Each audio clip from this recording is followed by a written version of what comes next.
राज्यात ऐन हिवाळ्यात पावसाळा सुरू झालाय की काय असं चित्र आता निर्माण झालंय। अहिल्यानगर, छत्रपती संभाजीनगर आणि सिंधुदुर्गात अवकाळी पावसाच्या सरी कोसळल्यात।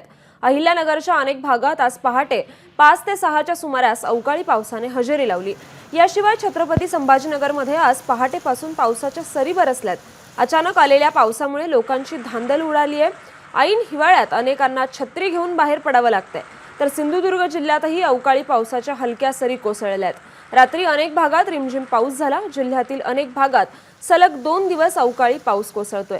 या पावसामुळे रब्बी हंगामातील तूर, हरभरा त्याचबरोबर उन्हाळी मका इत्यादी पिकांचं नुकसान होण्याची भीती व्यक्त केली जाते। तर आंबा, काजू तसंच द्राक्ष उत्पादक आता चिंतेत आहेत।